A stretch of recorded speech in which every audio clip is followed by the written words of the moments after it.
The war was over, but for the House of Malfoy, the silence was deafening. Trapped in a legacy of ash, the Prince of Slytherin stood alone. He watched his father's pride crumble into a hollow shell. The manor was vast, yet it had never felt so empty. The world demanded justice. He sat there, expecting no mercy. He stood before them, stripped of arrogance, ready to pay the price. Judgment fell, a life spared, but a reputation shattered forever. He walked free, yet the chains of his past followed him out the door. The world he was taught to hate now seemed peaceful compared to his own. Old beliefs faded, slowly replaced by a quiet curiosity. In the ordinary, he found the solitude he desperately needed. He looked for the boy he once was, but found a stranger staring back. He thought his story was written in darkness, until fate offered a twist he never saw coming. Redemption was about to walk into his life. Welcome to the Heir to the Ashes, and subscribe to witness the untold story of Draco Malfoy.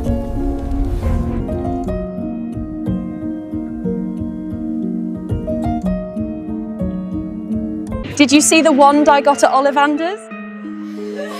The wizarding world had stepped back into the light. The war was won, and celebration filled the air like a sweet perfume. But for the heir of the Malfoy name, the darkness had not lifted. It had merely changed shape. Is that him? Death Eater trash. He believed the shadows were his prison, yet the unforgiving light of day proved to be a far crueler judge. We told you to stay away from here! Ah! This path is blocked! Get back!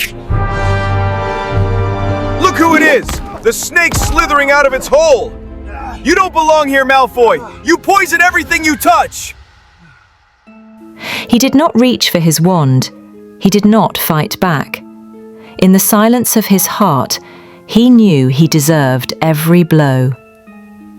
That day, amidst the laughter and sunlight, the boy who made all the wrong choices vanished, and the man who walked away was merely a ghost. He left the world of magic behind, seeking refuge in the one place where his name meant nothing. London. Chaos for some, but for him, it was the first silence he had heard in years. Here, there were no whispers, no judging eyes, just the bitter taste of coffee and the comfort of being a stranger.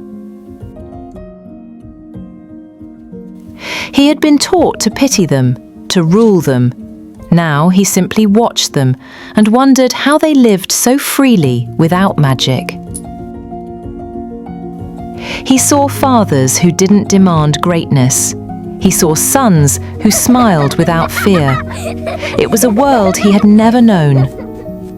For the first time in his life, Draco Malfoy wasn't a prince or a soldier or a Death Eater.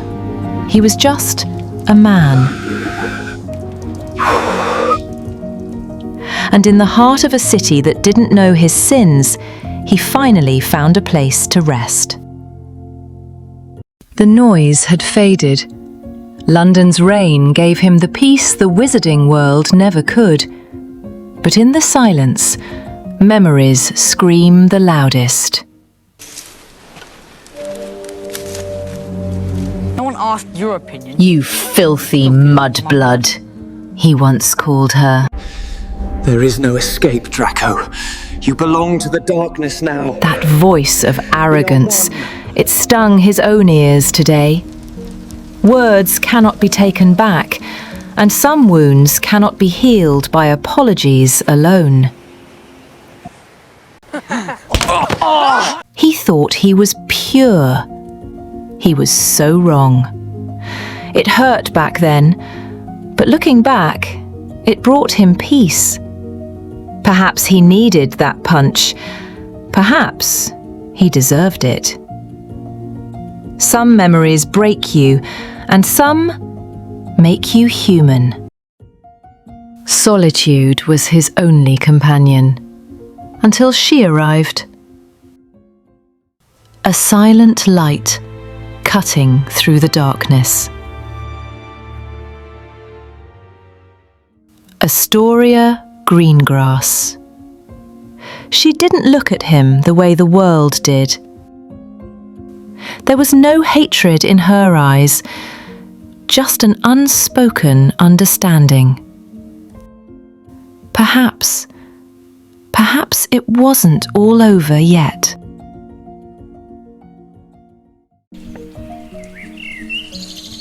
The world had turned cold to the Malfoy name.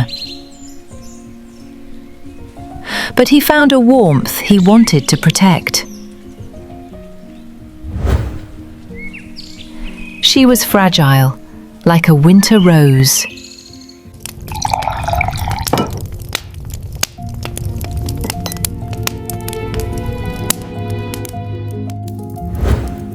He thought his darkness would taint her light. So he showed her the monster. She didn't see a mark of evil. She saw a scar of survival. And in the silence, the broken boy found a home. This place is incredible. I'm glad we came. The world was loud, but with her, the noise faded into a melody. He used to cast curses, now he cast smiles.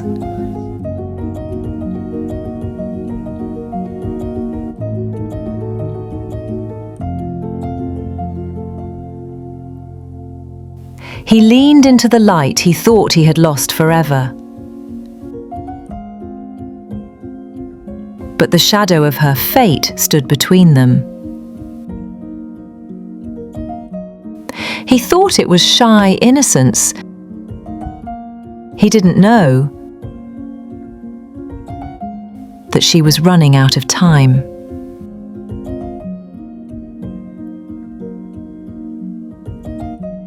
Love had arrived, but perhaps too late.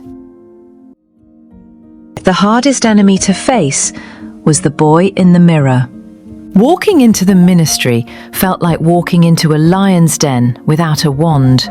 Every whisper felt like a hex. I knew he would never change. It's him. Are they going to let him just walk free?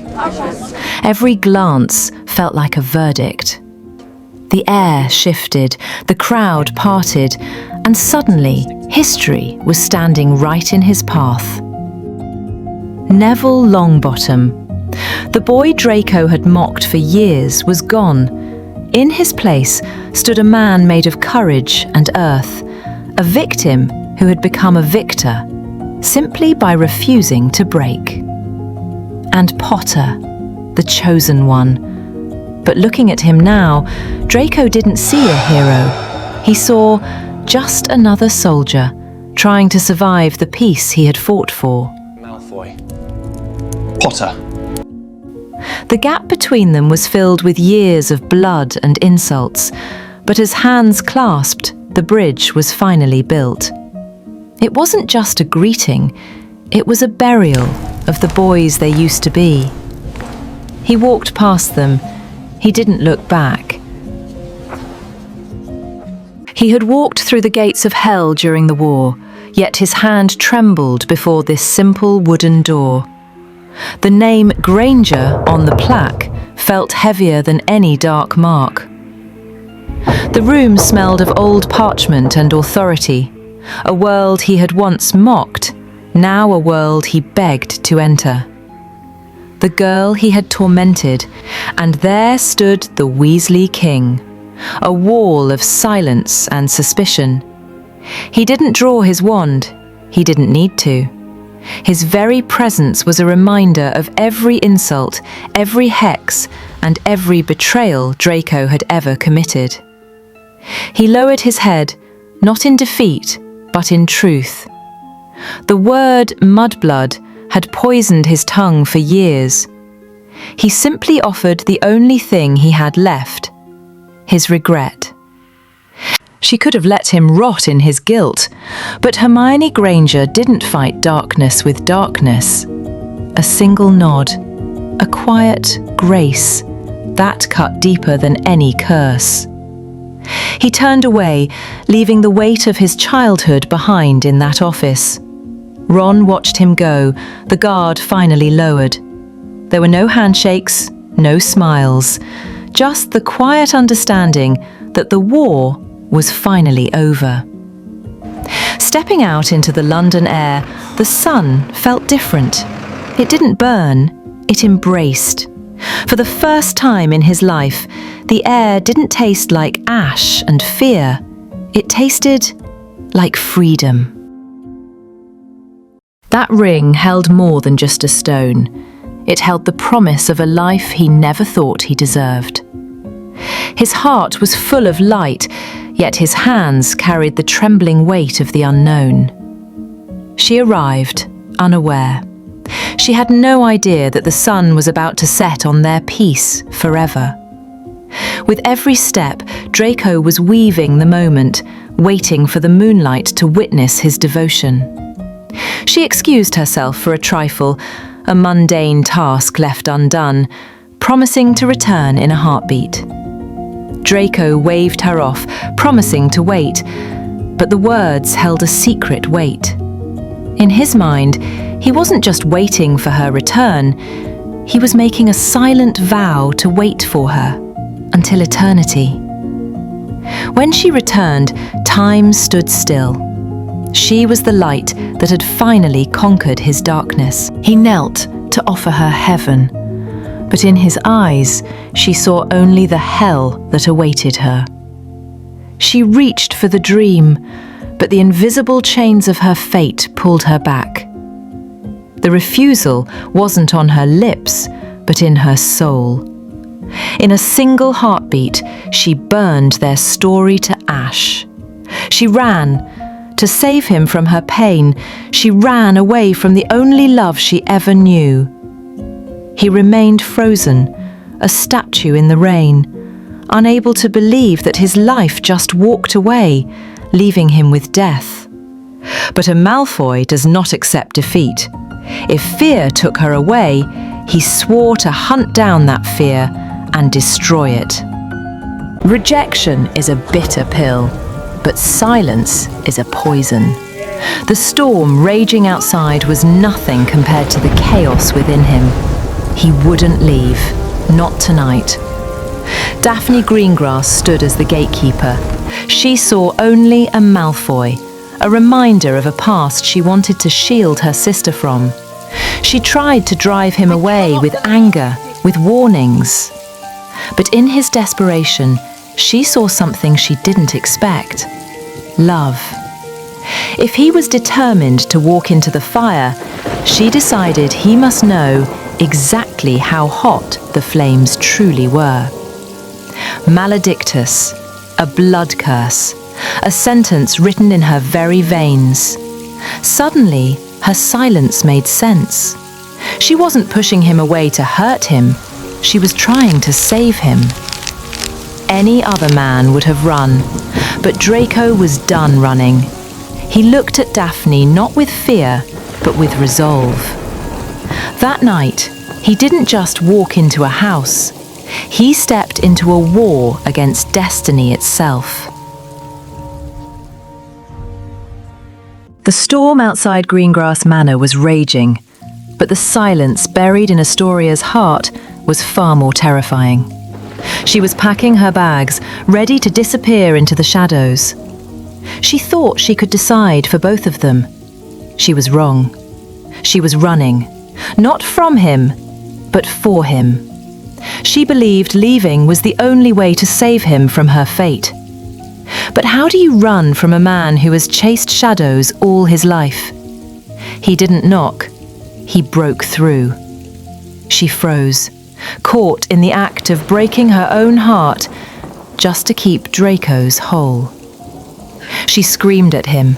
She threw her curse in his face like a weapon. Get out! She said, "I am dying." She screamed at him to leave. I am broken, she cried. I am a curse, Draco. Go, find your future somewhere else. Draco didn't shout back. He stood like a rock amidst the hurricane. He let those bitter words crash against him and shatter. He didn't offer her a cure. He knew magic couldn't fix this. Instead, he offered her the only thing he had left, his presence. He moved forward. Every step was a promise. Every step was a defiance of the death that waited for her. He whispered, You are so much more than this. Do not ask me to live a long life without you, he said. I would rather have a single day as your husband than 100 years alone. The walls she built crumbled. The fear didn't vanish, but for the first time in her life, she didn't have to carry it alone. With that single band of silver, he bound his fate to hers. Not until death do us part, but until the very end. And there, on the floor of a quiet room, a Malfoy bound himself not to power or blood purity, but to a love that was destined to end too soon. The storm outside quieted, as if nature itself bowed in respect to the silence of their bond. Daphne didn't need words. For years, Daphne had prepared for a funeral. She never expected a wedding. Fear had kept them safe for years, but love finally made them brave. They didn't speak of the end anymore. You are watching Heir to the Ashes. Season 1 done. Season 2 coming soon. Just one subscription from you motivates us to keep creating. Subscribe to keep this story alive. See you in the trailer. And don't forget to comment your thoughts below.